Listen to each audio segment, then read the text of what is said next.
Mummy का, पापा का, दादा का, दादी का, मामा का, मामी का, सबका नाम रोशन करना है मित्रों। तो आज हम आपके लिए लेकर के आए हैं क्लास 12वीं का फिजिक्स का एक नया सीरीज। पीछे वाली सीरीज में हम लोग प्रूव कर रहे थे तमाम फार्मूलों को और हर चैप्टर के फार्मूलों को हमने प्रूव किया था।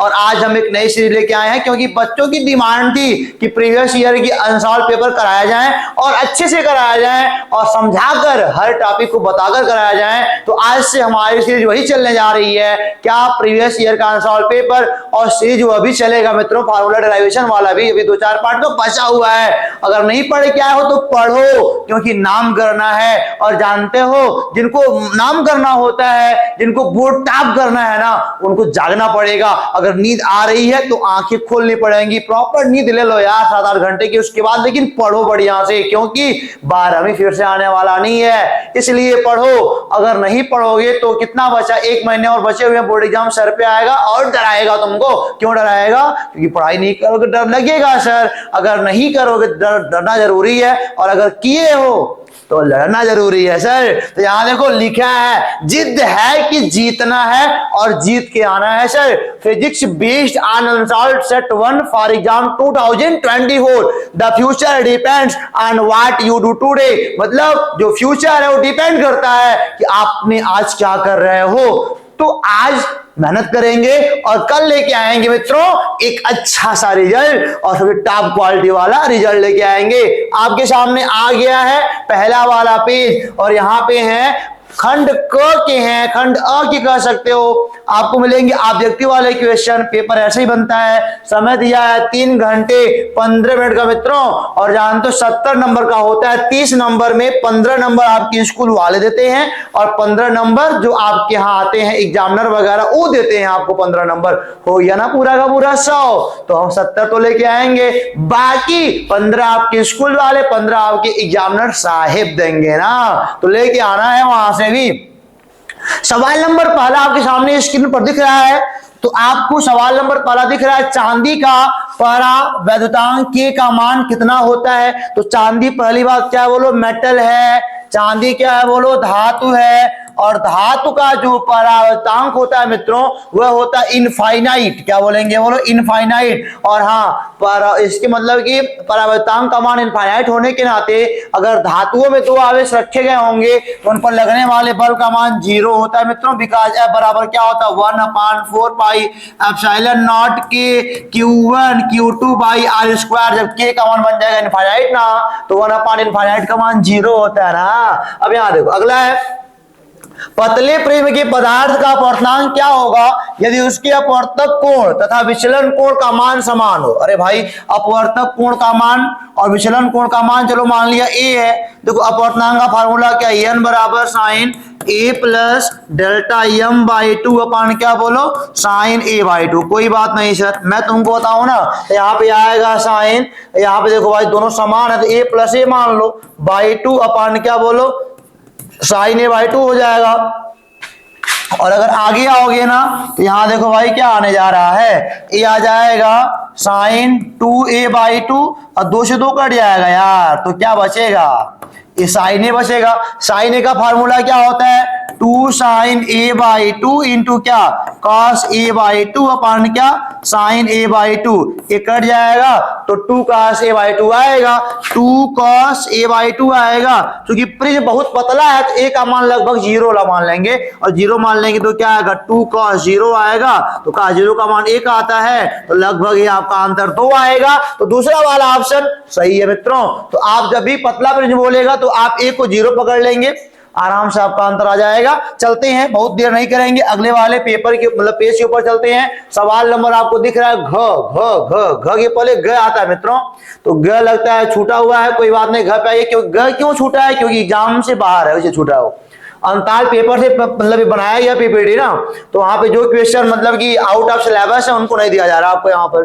तो यहाँ पे है समीकरण लिखा है, यहाँ पे यश, अरे यहाँ पे समीकरण ना बच्चा जो लिखा है ये आपका देखो हाइड्रोजन है ना जी, और यहाँ पे हीलियम है। तो बोलता है प्लस Q एनर्जी व्यक्त करता है ना जी, मतलब बोलता है 1s2 है, 4He है, और यहाँ पे लिखा है क्या है 2b, और यहाँ पे किसी का नाम होना चाहिए यार। लेकिन तुम जानो यहाँ पे क्या व्यक्त करता है, ये छोटे छोटे कण हैं, छोटे कण क्या दिखाते हैं, उस संलयन को दिखाते हैं। संलयन मतलब क्या होता है, यहाँ देखो भाई, नाभिकीय संलयन। और जो बड़े बड़े पार्टिकल होते हैं लाइक यूरेनियम वगैरह, वो क्या दिखाते हैं, विखंडन दिखाते हैं। आप यहाँ से इसको बहुत तेजी के साथ मतलब क्वेश्चन सॉल्व करने हैं, पेपर का टाइम लिमिट में होता है मित्रों। अब यहाँ पे आइए, निम्नलिखित में से कौन सा मूल कण नहीं है, कौन सा मूल कण नहीं है। पॉजिट्रॉन तो भैया मूल कण ही है, अंदर ही होता, नाभिक कह सकते हो। इलेक्ट्रॉन आपका मूल कण में ही आएगा, फंडामेंटल में ही आएगा।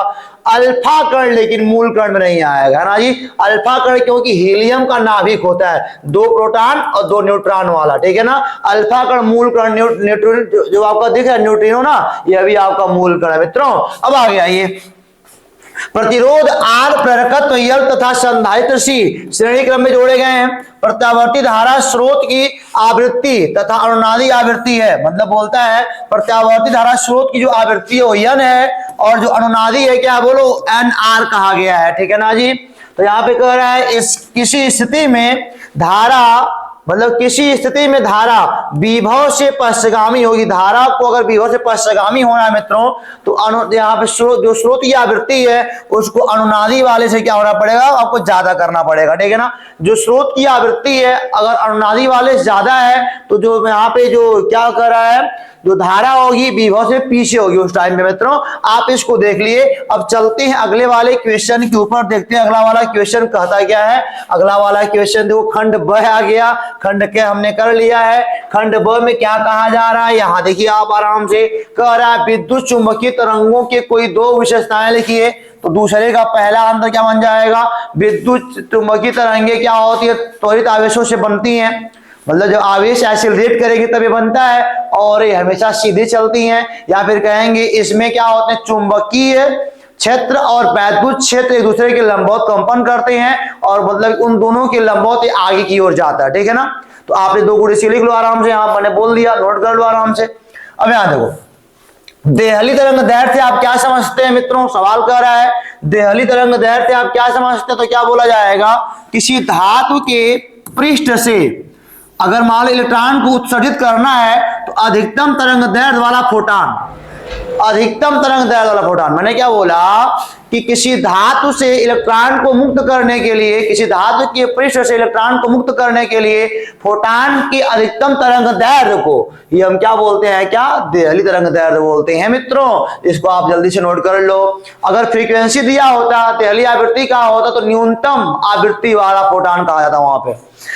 तो अगला वाला सवाल है मित्रों आपका, सवाल नंबर यहाँ पे देखो ए वाला, क्या रहा है, n बराबर 3/2 अपवर्तनांक वाले कांच के एक उत्तल लेंस को n बराबर 3/2 अपवर्तनांक वाले मतलब कि जल या द्रव में डाला गया है। तो बोलता है द्रव में डुबोने पर फोकस दूरी और प्रकृति पर क्या प्रभाव पड़ेगा, द्रव में डुबोने पर फोकस दूरी और प्रकृति पर क्या प्रभाव पड़ेगा। देखो यहाँ पड़ेगा, यहाँ रहेगा, लेकिन हमारे कुछ साहबजादे लोग हैं जो सही से बनाते नहीं इसको है। तो यहाँ पे देखो भाई, अगर मान लो 3/2 अपवर्तनांक वाला है, मतलब जो लेंस है, और 3/2 अपवर्तनांक वाले में ही अगर द्रव में मिल जाएगा यार, तो कहाँ कुछ होने वाला है, कुछ ना होगा, सब सेम रहेगा। तो वही बोलता है डूबने पर फोकस दूरी प्रकृति पर क्या प्रभाव पड़ेगा, प्रकृति सब सेम रहेगा, ना फोकस दूरी बदलेगा ना आपका प्रकृति बदलेगा। सर क्यों नहीं बदलेगा, अरे भाई हवा मिलाओगे क्या होने वाला, कुछ होने वाला है नहीं ना। यहाँ पे अगला वाला ये बोलता है बच्चा कि यहाँ पे NH14 नाभिक पर कूलाम में आवेश की गणना की, n नहीं है मित्रों, जानते हैं ऐसे लिखा होता है। ये देखो नाइट्रोजन है और यहाँ पे H नहीं, सॉरी ये 7 और ये 14 है, मतलब कहा रहा है इस पर कितना आवेश है।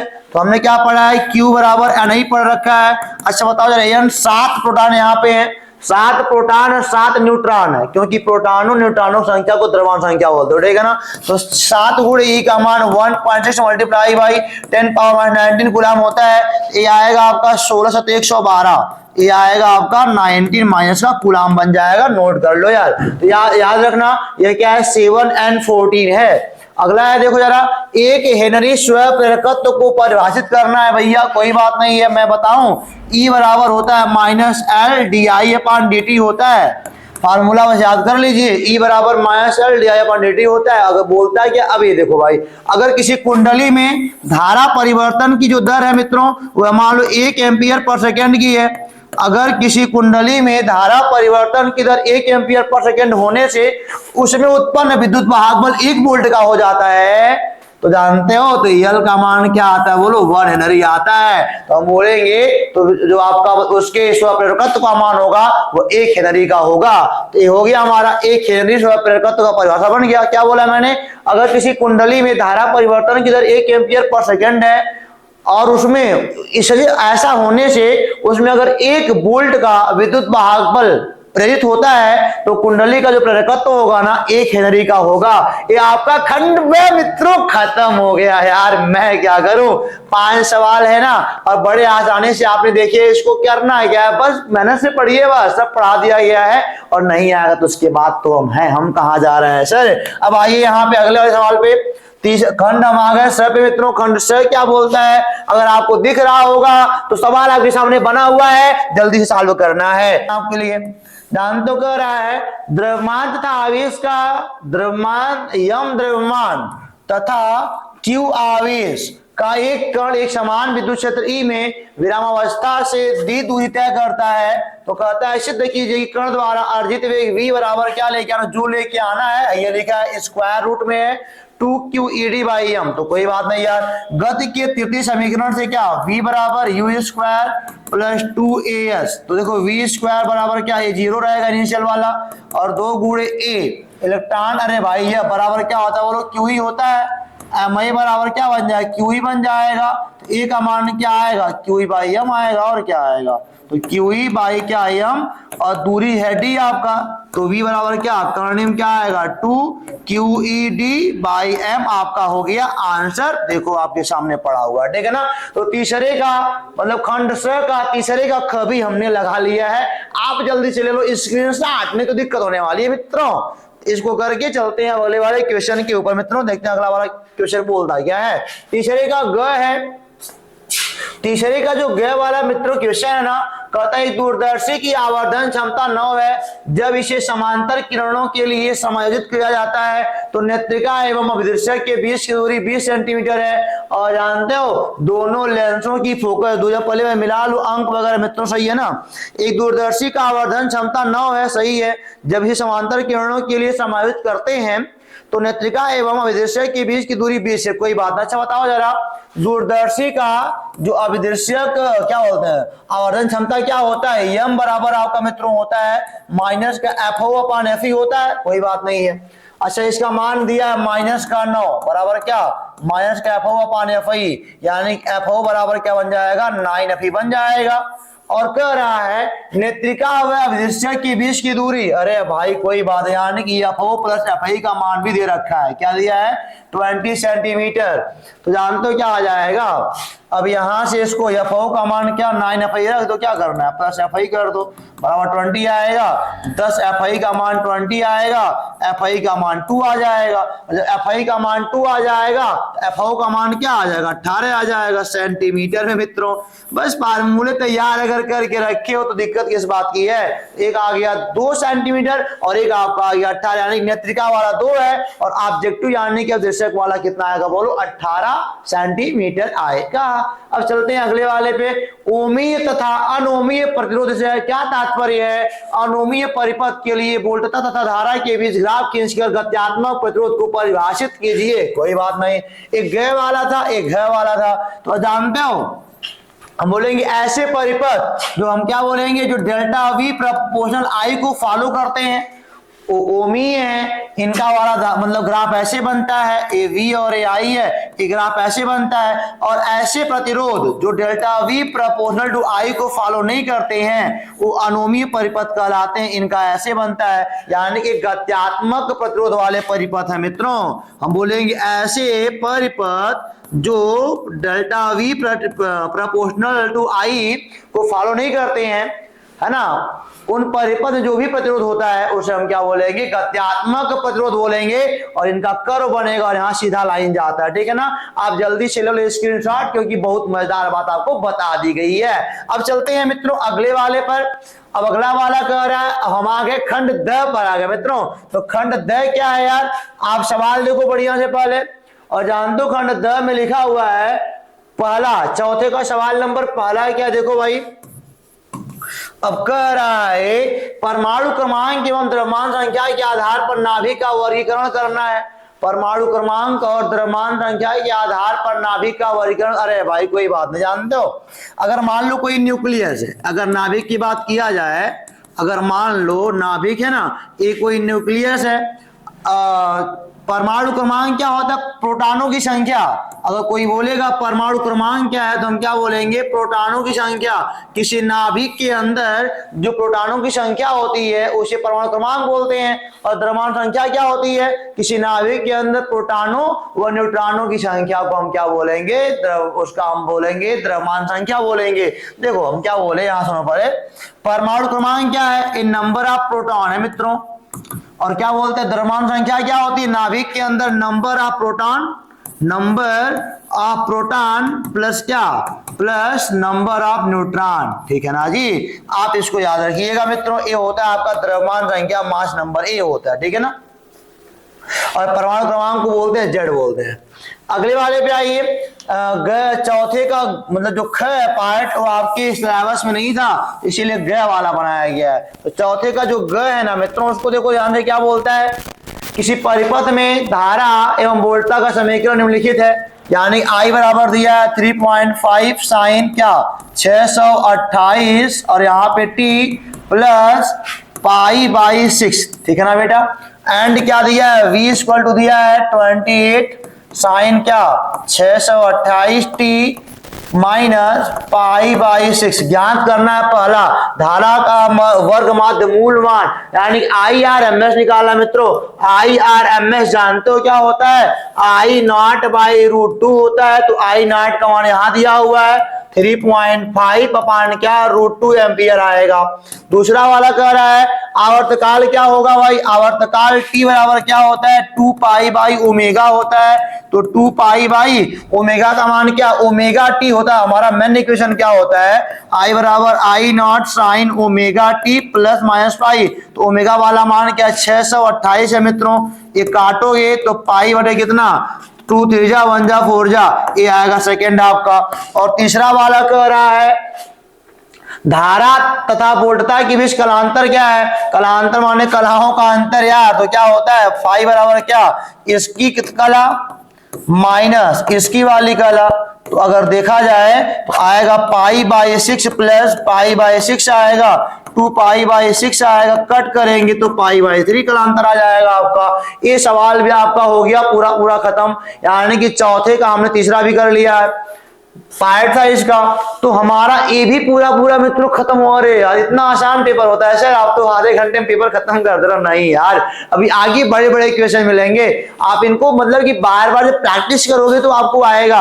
और प्रैक्टिस मित्रों ना बहुत जरूरी है। समय जहां दोगे उसी को तुम भी पाओगे। तो समय अगर दोगे तो मिल जाएगा, और अगर नहीं दोगे तो कहां से पाओगे? जल्दी से ले लो स्क्रीनशॉट। मैं चलता हूं अगले वाले पे। और जो अगला वाला क्वेश्चन है, गामा किरणों की 4 प्रमुख गुण लिखिए। गामा तथा पराबैंगनी किरणों से में से तरंगदैर्घ्य किसकी अधिक होती है मित्रों? तो मैं पहले बता दूं गुण क्या होता है। वैसे भी गामा किरणों का तरंगदैर्घ्य होता है कम होता है, और पराबैंगनी का ज्यादा होता है। पहले आप ये जान लो, गामा किरणों का तरंगदैर्घ्य कम होता है, लैम्डा इनका कम होता है, इनका लैम्डा ज्यादा होता है। और जानते हो इनकी फ्रीक्वेंसी ज्यादा होती है, इनकी फ्रीक्वेंसी कम होती है। इसलिए 4 गुण क्या होता है मैं आपको बता दूं कि इनका पहला लिख लो भाई, अब मैं बोल दे रहा हूं, इनका कोई रंग नहीं होता। गामा मतलब कि किरणों कोई रंग नहीं होता। दूसरा आप लिख लो भाई, दूसरा हम बोलेंगे जो इनकी आवृत्ति होती है गामा किरणों की, यार देखो गुण लिखना ना, गामा किरणों की आवृत्ति क्या होती है? पराबैंगनी से बड़ी होती है। गामा किरणों का तरंगदैर्घ्य क्या होता है? पराबैंगनी से छोटा होता है। 3 तो ऐसे हो गए मित्रों। आप एक और लिख लो, मतलब यह है विद्युत चुंबकीय विकिरण है। 4 खत्म हो गया यार, यानी कि बड़े आराम से 2 तो हमको यहीं से मिल गया। एक इनका कोई रंग नहीं होता है, और एक वैद्युत चुंबकीय किरण हो गया, विकिरण हो गया। ठीक है ना, तो चलते हैं मित्रों अगले वाले सेक्शन के ऊपर। यहां तो कुछ लिखना ना पड़ा यार, सब अच्छा नहीं लिखा गया था, मिटा दिया गया ना। अब आते हैं अगले वाले पर। 5वां है क्वेश्चन आपका, क्राउन कांच से समावतल लेंस बनाना है। लेंस के पृष्ठों की त्रिज्याएं कितनी रखी जाएं? क्या सवाल है यार, कि उसकी जो क्षमता है ना मित्रों, माइनस का 2.5 डायोप्टर हो जाए, क्राउन कांच का अपवर्तनांक दिया है। अरे साहब क्या बात कर, तो पहले बताओ जरा अपवर्तन के लिए पृष्ठ का आपने पढ़ा ही नहीं पढ़ा है? फार्मूला क्या होता है? 1/f इक्वल टू क्या होता है? 1/f इक्वल टू होता है n-1, और यहाँ पे क्या होता है 1/r1 माइनस 1/r2। समावतल यानी कि समतल और अवतल मिला के बना है, ठीक है ना। r1 का मान इनफाइनाइट आएगा, कोई बात नहीं, r2 का मान निकालना ही है। और जानते हो 1/f क्या होता है? पावर होता है मित्रों। अब यहां से काम कर लो, हम बोलेंगे चूंकि p बराबर क्या ये होता है 1/f होता है, कोई बात नहीं सर। तो p का मान क्या दिया? -2.5, और सेंटीमीटर निकालना है तो 100/f कर लो। तो यहाँ से ये बराबर जानते हो क्या आएगा? 100/2.5 आएगा लगभग, माइनस का ये -40 आएगा आपका, ठीक है ना। तो यहाँ पे रख लो माइनस का 1/40 हो जाएगा, कोई बात नहीं। n का मान दिया ही है 1.65 -1, r1 का मान इनफाइनाइट। अरे भाई समतल का है, समतल की फोकस दूरी, समतल का वक्रता सब इनफाइनाइट ही होता है। तो -1/r2 कर लो। तो इसका देखो भाई -1/40 इक्वल टू क्या? ये 0.65 आएगा, और इसका मान 0 होता है यार। और यहाँ देखो अब तो काम बन गया। अभी करना क्या है? मैं यहाँ पे आता हूं थोड़ा जगह लेकर के, तो ये आएगा आपका -1/40 इक्वल टू -0.65 अपान क्या r2। अब देखो भाई ये कट जाएगा, तो r2 का मान क्या आएगा? 40 गुणे 0.65, 4 × 5 = 20, 4 × 24 26, 0 यानी कि बच्चों आपका आएगा 26 सेंटीमीटर। r1 का मान इनफाइनाइट आ गया, r2 का मान 26 सेंटीमीटर। समावतल है, समतल प्लस अवतल, ध्यान देना मित्रों। 1/f यानी कि गोली पृष्ठों से अपवर्तन का फार्मूला, लेंस मेकर फार्मूला जिसे आप कह सकते हो। 1/f equal to n-1 air के लिए है, और ब्रैकेट में 1/r1 -1/r2। जल्दी से आप ले लो स्क्रीनशॉट, क्योंकि हमने इसको खत्म करने आ रहा हूं। देखो भाई अगला सवाल क्या बोलता है? इसका बोलता है LPR प्रत्यावर्ती धारा परिपथ में अनुनादी आवृत्ति के लिए निगमन करना है। अच्छा, अनुनादी आवृत्ति कब बनती है मित्रों? मैं बताता हूं कब बनती है। अब यहां देखो, अनुनादी आवृत्ति तब बनती है ना, मैं बता रहा हूं भाई। देखो ये आपका हो गया I0, ये क्या बन गया बोलो? V0 R हो गया। और जानते ही इधर होता है V0C होता है, मतलब कि किसका वाला है? ये धारिता वाला है, संधारित्र वाला। और ये किसका बोलो? इंडक्टर वाला है, ठीक है ना, प्रेरक वाला है। हम बोलेंगे अनुनादी स्थिति में, अनुनादी स्थिति में जानते हो मित्रों क्या होता है? ये होता है V0L बराबर क्या? V0C होता है, ये ω/L, और ये क्या 1/ωc, इधर भेज दो ω² बराबर 1/LT बन जाएगा यार। तो ω बराबर क्या बन जाएगा? 1/√LT बन जाएगा। और ω बराबर क्या होता है? 2πf होता है। यहाँ या लगा लो भाई, इक्वल टू क्या 1/√LT होता है। तो f का मान क्या होता है? 1/2π, ये गुणा है भाग हो जाएगा भाई, 1/2π√LT आ गया आपका आंसर, ठीक है ना। मतलब हैंस प्रूफ लिखना पड़ेगा, प्रूफ की हो ना। तो अरे भाई क्या आवाज करते हो? तो करना क्या है, इतनी दफा सवाल को मैं लगवा चुका हूं, तो आप लोगों को वीडियो अगर देखते होंगे तो आप सब याद कर लेंगे। बस आपको भौतिकी में 1 घंटा डेली देना है। अगर आपको लग रहा है मैं धीरे बोल रहा हूं, मैं धीरे चल रहा हूं, तो आप अपने YouTube के कॉर्नर में जाओ और 2 की स्पीड कर लो, कच कच कच कच कच देख लेना आराम से आकर, ठीक है ना। चलते हैं अगले वाले पे। अगला वाला सवाल क्या कहता है मित्रों, मैं बता रहा क्या है। और मैं जानता हूं वीडियो को लंबा नहीं करना चाहता यार, ये फार्मूला प्रूफ करना है, कोई बात नहीं, आप इतना आज पढ़ लेना। बाकी फार्मूलों को, फार्मूले आगे वाले जो भी हैं 5 तक लगी है, 9 सवाल को होते हैं, तो क्या 4 और बचा हुआ है। इस 4 फार्मूलों को मैं कल लगवाऊंगा, लेकिन हाँ कमेंट बॉक्स में आप बता देना यस सर बड़ा मजा आ रहा है। ये बात समझ में आ गया आपको ना। उत्तेजना में यानी दूसरे वाले कक्षा में पहुंच चुका है, उसको नीचे ले गया, इस वाले में लेके आना, ठीक है ना। तो उम्मीद करते हैं आप वीडियो बढ़िया से पढ़े होंगे, आपको समझ में आया होगा, कमेंट बॉक्स में बताना होगा और अच्छे से पढ़ना होगा। मेरी शुभकामनाएं आपके साथ रहेंगी। दोस्तों मिलूंगा आपसे अगले वीडियो में, तब तक के लिए नमस्कार।